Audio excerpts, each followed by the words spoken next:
So let's get into it. And, let's think about, why are we here? That's the main question. Why are we here? What is our purpose? And everybody thinks that, we have this purpose on earth and that we are supposed to be here for a reason, like a reason that benefits society. So people say, I was born to be a cop. I was born to be an actor. I was born to play ball, so on and so forth. Talked about this before. So human beings have been on this planet long before societies was invented, long before any of these things was invented. So obviously that's not the case. So we have to look at it. We have to look at it and say, we wasn't put here to benefit, the world or benefit society and so on and so forth, things that existed after man. So the average person lives between, 65 and 110 years. Most people drop out in the 70s, 80s. But on average, we see that lifespan between 65 and 110 years. You got a few people that's over 110 living right now. So in that range, that's a short amount of time. It's short. And we live that long for what? So our bodies are temporary. So what benefit do we have, or why would you create such a complex thing to exist for a short amount of time? So we have to understand we wasn't created to benefit our flesh or to benefit the planet, because the planet has existed long before human beings. It's been here. The animals have been here and they existed long before us. So we wasn't put here to benefit the planet or benefit those beings. So clearly we were obviously put here to benefit our soul, our spirit. It's not about this life. It's about the afterlife. And our time here is here to benefit that. So you have to really start to think and contemplate what we're seeing and everything that's been taking place around us and how we fit in. Because when you start to study that, it's like human beings, we don't fit in, and the planet would be just fine without us. We know our bodies are just vehicles for our souls, and that these are temporary, and that there's a symbiotic relationship between the soul and the body. And that's something that we can prove, this energy that we have. And we're here and we're trying to figure this thing all out, but there's so much history to get into when we start to look into it. But the biggest thing is, when you start to understand the brain, the mind, how complex we are as human beings, all this complexity for what? To benefit what? To build stuff that is temporary for us to go on and on. To what end? For what meaning? What purpose? What's the point? Understand, we're going to get into this heavy in this video to get you really into the understanding of us being here and to answer a lot of obvious questions, but to really make you guys understand that, full circle that video and how depressing it is. It's sad. There's a bigger part to it that you got to understand and just think about. Either you're going to accept it or you won't. And if you accept it, then you'll feel a lot better about going forward. If you don't accept it, then, you're going to have a lot more questions. But you'll get to a point when studying all this where you're going to know. You're going to know. And all you really, once you know, you're going to be looking for validation. You ever have a feeling that something is wrong or something is going on? Women have that intuition. Something is wrong. You're not supposed to act on it until you can confirm it. And then when you confirm it, you was like, I knew it all along. I can feel it. You're going to feel that, but you're going to want confirmation. But everything around you is going to be the confirmation. You're going to be seeing it and you're going to be like, okay, it makes sense. You understand, like it's going to make a lot of sense, and you won't be able to really act on it, but just accept it. So you'll understand in a minute. But looking at that fact, complex creation, they created us, and it's like, for what? For what? What are we here for? There have been generations of people that lived, hundreds, thousands of years ago. They came, they lived, they died, and for what? What was the point? All this history that we see, people living and dying and, generations, and they come and go. They leave no footprint, no major benefit or contribution to the planet. And the whole thing is, what was their purpose? So before we think about the glitz and glamour, Hollywood and, basketball and everything like that, remember, hundreds of thousands of years, people lived like that. For what point? Why? So it's where the evolutionists get into evolution. And it's one of the reasons why they believe in evolution, because they look at it and they say, well, It had to be evolution. There's no purpose. We just evolved from such and such. And we're just here the same way the animals was here before us. And you look at that and it makes sense. But you have to think about creation and purpose. And we know that's not true when you think about the complexity. There is a far gap from the evolution of, cyanobacteria, which is what they believe, crawled out of the primordial soup, they call it, and dinosaurs and so on. It's a far separation from that development. And then our brain, which is super complex. And then the big one, consciousness, our consciousness, which is far superior than anything that ever existed on this planet, animal wise, that we can prove. And that's the key. That's the one, because we reign supreme in consciousness, and that was given to us for a reason, which we'll get into. So you can't escape that. That's the one. The consciousness part of us is what separates us. And that's something that we would have found in other animals if it was something that was just passed down, or developed over time. And then, the main thing is the genome sequencing of the human body, where we see we make up a bunch of these animals. We have a bunch of the, genes within us. So this is clear creation, not evolution. So we think about those people living thousands of years ago, generations of people came and went. And it's like the only thing that makes sense is if their life was put there to benefit them spiritually. It was a spiritual information or knowledge or something they had to develop, as to the purpose of them being here, because nothing else fits. So we fast forward, we think about, religion, the Bible and everything like that. And it's like you had societies of people that were living this spiritual life. Everything was about spirituality. And we look at how these people live, out in the wilderness. They didn't try to build metropolises and major cities or anything like that. They were spiritual people, in tune with nature, in tune with the animals, in tune with reality. And that's how they live. A Bible believer, a Christian, in order for you to truly follow Christianity, you couldn't live in a city. And as I said many times before, the Bible is the key. It is the greatest book ever written. There's so much in it. And it blows your mind when you understand it. And it's like, why would they give us this book? Because the deeper you get into it, the more you understand. It's there. It's everything they gave us. They put it in that book. It's an amazing book, which by now, when you start comparing it and getting into it, you're starting to see it. You're starting to understand that, wow, this is really it. And it starts to really connect the dots and bring you into the understanding of why religion, why Christianity, why is this stuff dominating? Why has it been here? Even though we can clearly see it's obvious bullshit. What's the point? And when you understand it, then you see it. So the Bible is the key. It's been telling us since the beginning. Stay out of the world. Stay away from this stuff. It's telling you the cities and stuff, the places we living at is bad. Don't be there. And this is even before we had cities. So again, when I say it's the agenda of the elite, which is going to be clear, later on, but it's what they knew. The crazy part is, again, it was written so long ago and stuff happening. So don't be with the world. Don't be in the world. Don't do what the world is doing. Stay away from this stuff. Why? What's the point? Old Testament is telling you to follow God. New Testament is telling you to follow Jesus. Same being, God and Jesus. It's telling you to follow Jesus. Don't lose faith. Don't get caught up in this shit. Don't lose faith. Follow Jesus. He is the way, so on and so forth. Jesus is you. Jesus is you. God is you. And all this stuff is telling us it's for what? It's to prepare us for what? The afterlife. So again, if you follow this stuff, then you wouldn't be living in cities. You wouldn't be sinning. You will be living separate from everything that's going on.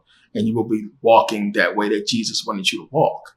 And it's like, well, can't nobody do that? What is it really talking about? But then you begin to understand what it's talking about. It's talking about exactly that, but in a different way. So you have to understand that this city or this worldly stuff is internal. And it's to prepare you for the afterlife. Everything is preparing you for the afterlife. It's not getting you caught up in this stuff, but it's metaphorical.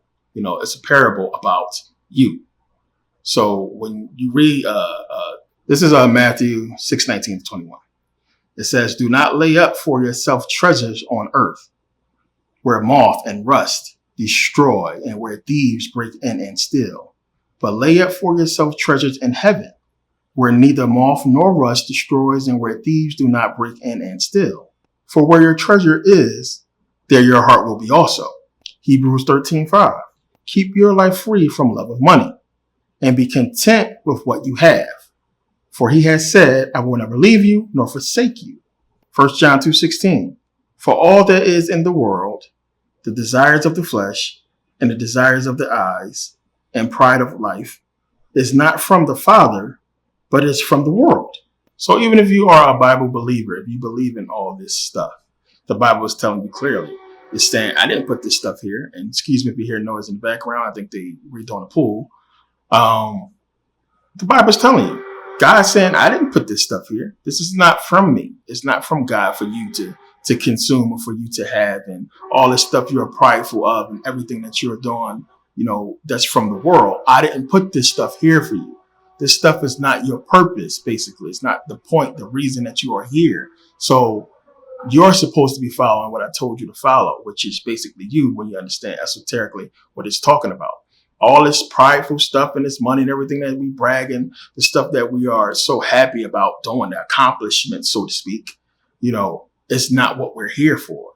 So when people say, this is my purpose, I was born to do this, and this is what I was put here for, or God put me here for this, Bible's telling you clear as day, no, I didn't. This is not what you're here for. So everything that we're told to do is a spiritual thing. It's to benefit us spiritually. Colossians 3:2 says, set your minds on things that are above, not on things that are on earth. 2 Corinthians 4:18, as we look not to the things that are seen, but to the things that are unseen. Think about that. For the things that are seen are transient, but the things that are unseen are eternal. And think about that. So this unseen world that we can't see, this so-called heaven, the afterlife, we can't see it. Anything that we can see is physical. It has an expiration date. It's going to expire. It's not going to be here forever. The things that we can't see will be here forever. It has always been. We can't see our souls. But when we dream, we see what we see. We could see our entire room. We can see the material things. And what it's trying to get you to understand and entice you when it's talking about have your mansions and your reward is in heaven. That's the thing. Anything you could possibly want in this life, the afterlife you can get. Now, of course, that sounds like what the white man been telling us for a long time. Oh, stay a slave and do what we tell you. When you die, you can have everything. Understand? So to us, we hear that and we want to completely put that out of our minds. But it's proven to us when we dream. Everything is there. And it's not, we're supposed to slave our entire physical life to benefit the white man in his physical life so that we can have a good afterlife. But it's a deep point to this that we'll get into. So think about it. And you have this life and you're supposed to put this work in to benefit your spirit and your soul. And everything that's here is a trap. It's to keep you away from doing that. It's to keep you blinded from your purpose, which is the understanding that you have no purpose, that you're supposed to benefit you in a spiritual way and not in a physical way, because the physical is temporary. You understand? You wouldn't spend the time, why would you spend your entire life building something that you know is going to fall and then miss out on a bunch of other stuff? You're spending your entire life building something that is not going to exist. And we say, okay, well, no, I do this I'm going to pass something down to my kids, something that's physical. You're dead and gone, and you wasted your life trying to pass something to somebody that's going to be dead and gone as well. And it's still something that's not going to last forever because our mindset is still focused on the physical. We were spiritual beings, understanding spirituality, but that was a problem, which we'll get into. And we are caught up in the spirit, the whole physicality, not the spirituality part of our existence. So think about it. When you go to church, the sermon is always something physical. They toss in there, stuff they got to do, spiritual stuff. But you can't be having people come to your church and have them praising their death. You understand how depressing would that shit be? Every time you come to church, the sermon is about afterlife, death, death, death, death. But that's really what he's talking about. But He's not really like that. That's the premise, but he don't want to really touch on it too much because you're not going to want to come and hear that shit. So the sermon is prepared to have to do with your physical life and things you're supposed to be and how you're supposed to get, blessings and, sow your, plant your seeds and reap your harvest and so on and so forth, giving. So he's coming there, and the sermon always has to do with money. It has to do with physical stuff. Oh, well, your boss at your job and people at work, and this is why such and such don't like you, and you hating. Like, they're literally in church these days talking about people hating on you. It ain't even about, the Bible no more. It ain't about really teaching what it is. They talking about people hating on you at work. And, some churches will get into, Black entrepreneurial things, like things that you need to do to grow and be successful. Someone will talk about that. But then you can't really get into that as a preacher because it's worldly stuff. You can't be talking too much about money, which they do. And they got everybody in church fooled and thinking that the reason why you're not blessed is because you're sinning, which they all know they are. So it's instant guilt right there. Well, I'm not doing what I'm supposed to do. Let me, I'm guilty. Let me give God some money. Or let me, hand some money and hopefully God will bless me and forgive me for not being the Christian I'm supposed to be. And that's why the sermon is geared around material things and all that. So they can make you feel guilty about your lifestyle and the way that you live in, knowing you're not living according to what the Bible says is right before God. So you put money in the plate. And we know most people want to put money in a collection plate to be seen. They want people to see them put that 50 or that 20 in a collection plate. They want to come up there and drop something off to the preacher or drop something off. Because some churches just leave a basket in the corner. They got tired of passing it around. Now, when you have it in the corner, that's different. Because when they have we used to have at Little Rock Tabernacle Baptist Church, where I went to church, they would put it in the corner or put it out there in the front altar. And we would sing this song and we would walk around the church singing this song like in a train. And then you're supposed to drop money in the plate if you got money. Everybody watching you and see who's going to drop money. That's the whole thing. And they know the spotlight is on you when you get to that collection plate. And either you're going to drop money or you're not. Smart, genius shit when you think about it, because people don't want to be seen walking past that plate singing about God. So everybody would drop that money. Some people just drop an envelope and stuff like that. But it was a big deal. But people want to be seen. They want to be seen doing it. And that's the thing. It's about being seen and showboat. And life is a lot about that. A lot of that stuff is in our daily lives and how people live, and they want to be seen, which is understandable. It's a human thing. But any real preacher will be living the way they lived in the Bible. Any real preacher will be teaching his congregation to get out of the city, to get out of the hood, so to speak. And this is all gone somewhere. So stick with me. It's gone somewhere. It's a point to all this. So any real preacher will be telling you, this is what we need to do. Let's get our congregation together. Let's move out of this city and let's go somewhere. And you should basically be living the way the Hebrews was living in the Old Testament, the Israelites. Remember, the Israelites stayed together. They had their civilization and they traveled together. They did stuff together. They had the army. They fought. They lived together under those laws of God, the way it's supposed to be. And what happened when they came in contact with another civilization that was corrupt? They got corrupted. And then what happened? God would come in there and kill those people that was corrupt and weed them out of the civilization and throw them out. Now, we will look at that. We call them cults, a cult. And we've seen with the Mormons and other places like that and how they live. And we look at these people like psycho, crazy folks.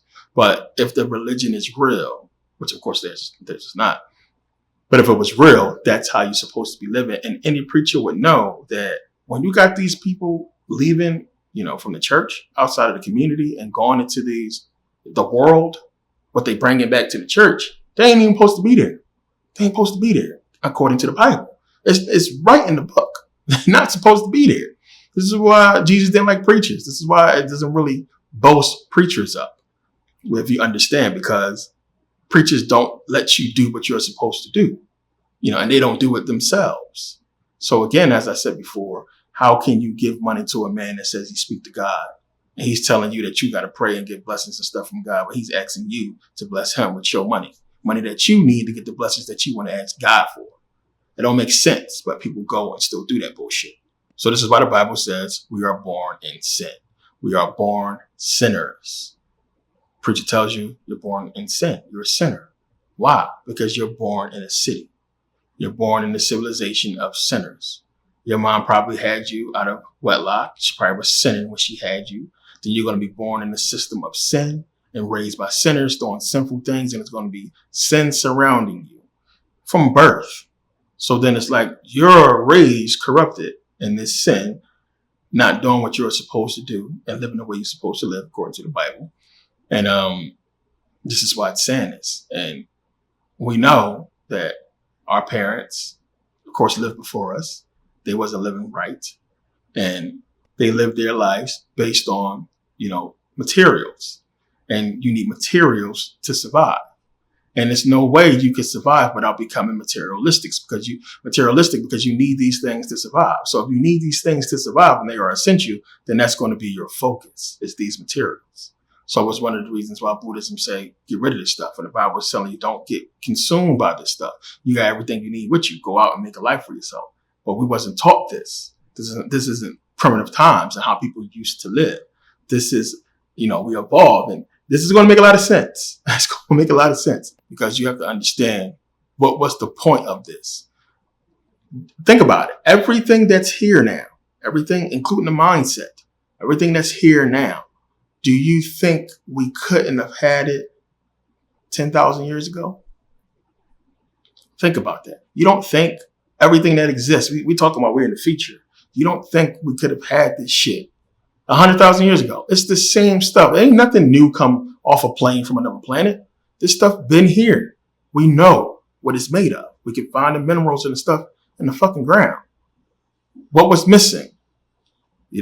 There was no desire to do this stuff. So what happened? And we're going to say the white man, but it's more deeper than that. But when we look at the Bible and then we look at the way preachers preach, we can see that they don't read their Bible. It's no fucking way they read their Bible. No way. There's no way a preacher reads his Bible the way he wouldn't be in his church. His church would be somewhere out of the city. And what's the excuse? Because he's been taught the Bible wrong. He's been taught the Bible a way to teach it to us, which is the completely wrong way. But if he read the Bible, if he read it himself, he would know that you can't just pray and ask for forgiveness. Hebrews 10:26 says you can't.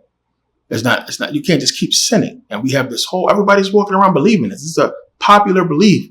Oh, I seen memes. Or you could just keep on asking for forgiveness and you're going to get in. When it says there no longer remains a sacrifice for sins if you know you sinned.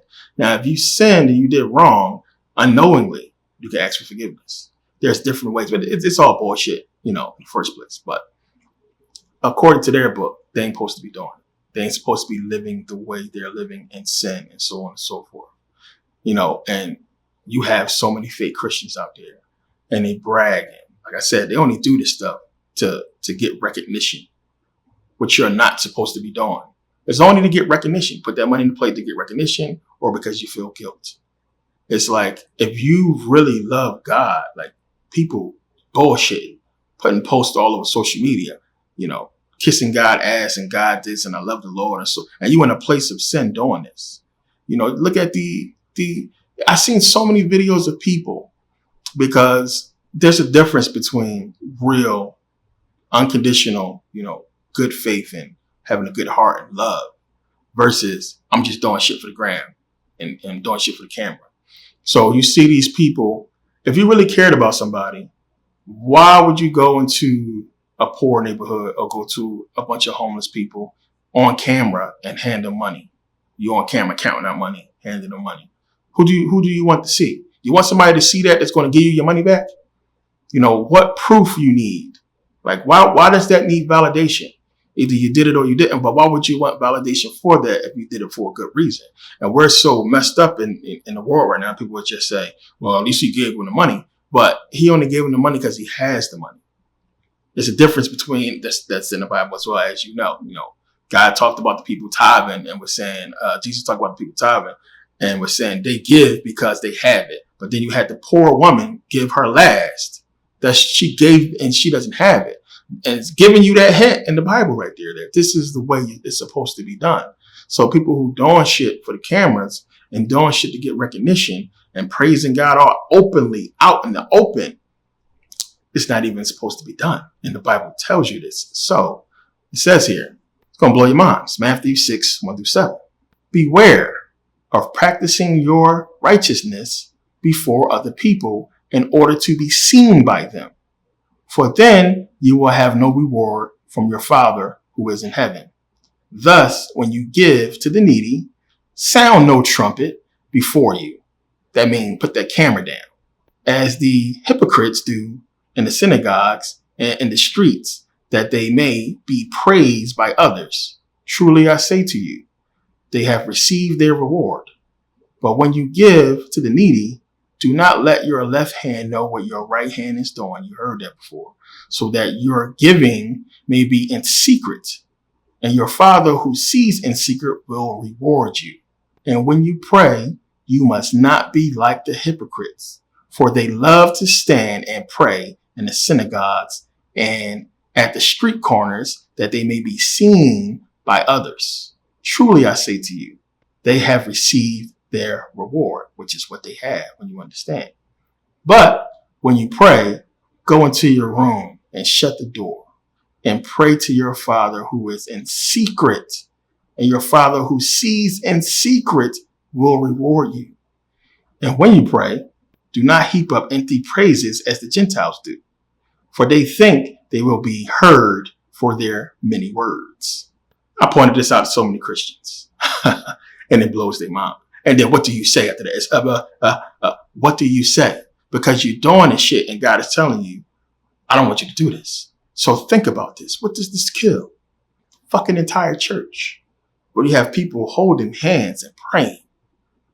Multiple people, thousands, hundreds, praying together out loud, there to be seen. And you have to understand what all that means, because you're corrupting yourself. When you do something, to be seen or heard, there is no reward for that. You're doing it to be seen or heard. The fact that you can do it is your reward. The fact that you got seen and heard, you got what you wanted. That's your reward. If you're doing something or blessing somebody to get something, then you pull them to the side. You do it in secret. You don't tell everybody what you do. People will post pictures of them praying. Like, come on. I don't get no much more fraud than that. Something that's so personal, you want to post a picture of yourself doing it. But you have to understand what it's saying. The point of the verses. What does it really talk about esoterically? So what is it saying? It's talking about going into your room and close the door. Close the door. Pray in secret. Prayer is meditation. Plain and simple. You're going to go and close your eyes and you're going to pray in secret. You're going to meditate. It's talking about meditation. That's the only way to go within. And anything that you got and you receive, any blessings that you got, if a person came up to you and gave you $100 and just said, here, $100, what are you going to do? Thank you. Game over. You thank them. It's the end of the story. You're not going to take the money, go home, close the door, get on your knees and close your eyes and thank God for the $100 that you just thanked the guy who gave it to you. That don't make sense, So you would thank that person. Anything that you got, that you put your hard work into, your effort into, you're going to thank yourself. You made it happen. And you're going to thank, your consciousness, the consciousness that's the reason why you're here. The reason why you are conscious and the reason why you are where you are, you're not a gnat. It's because of your consciousness. Plain and simple. We're going to get into this deeper in a second.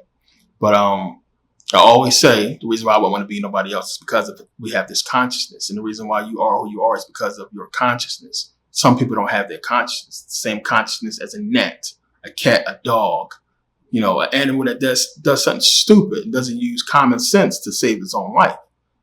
Fucking lions are right there, dude. Why are you going here to drink? Find somewhere else to drink where the lions are not trying to eat you alive. But that's the consciousness of these buffaloes and these wildebeests. Like, they have that, consciousness. It's not, common sense. It's not smarts. It's a pack of lions right there, bro. Why are you coming here? I watch a lot of those nature videos. I'm sorry. I'm just thinking that same thing. I'm like, why everybody running, man? Just charge this dude. Like, it always blows my mind. But it gets you into the understanding of consciousness of how we are up here because of what we got up here. So these people, they can't think like you, because they don't have that consciousness for whatever reason. Whatever path you went down in your life led you to where you are. You are different, special, plain and simple. And the whole let he who have ears, let them hear, is talking to you because you have the ears to hear. They're not hearing that shit. They can't hear it. And That's why I always tell people when they thank me to also thank yourself for having the consciousness that you have. But meditation is what it's talking about. Meditation is the key to everything. Meditation is you talking to Jesus, since you are Jesus. Jesus is that voice that you hear, that angel on your shoulder, that voice of reason, so on and so forth. As I said, Jesus is the Son. Jesus is you. The 12 disciples represent all of us. The 12 signs of the zodiac represents us all. So it's Jesus. So you need to understand, and it's the phrase we heard that door, the door used a lot. It's in the Bible a lot, but when it's talking about that prayer or the door, it's talking about meditation. So it's one of the reasons why, as I said, Jesus didn't like preachers, because they're not teaching people this. So when you read Matthew 23:13, it says, "Woe to you, teachers of the law and Pharisees, you hypocrites! You shut the door of the kingdom of heaven in people's faces. You yourselves do not enter, nor will you let those enter who are trying to." It's talking about meditation. You not meditating, and you're not teaching the people to meditate. You close that door because they're telling you meditation is evil. This stuff is wrong. They close the door. They don't do nothing they're supposed to do. So they're telling us to prepare for this life, in heaven. Everything we do here is to prepare ourselves to go there. And we have to do these things in order to get there. So if you don't do these things, you go to hell. So what is hell? Hell is here. Earth. Earth is hell. Just that simple. The only place you can go to experience physical pain, because you're going to go to hell where you're supposed to burn and feel all this pain and be tortured and so on and so forth in hell, burning for eternity. The only place you can feel physical pain is here in the physical world. It's just that simple. It's common sense. And people got this mindset that you can go somewhere and defy all reality and physics and just burn in a soul. Like it don't make sense. The only place you can feel physical pain is in the physical world. So when it's talking about you going to hell, this is hell. Satan is the god of hell. The Bible tells you Satan is the god of this world because this world is hell. Plain and simple. Same place. The only place you can feel physical pain. So it's all to start winding this up. So we're going to start getting to the good shit. Thanks for being patient, but it's a reason for that stuff.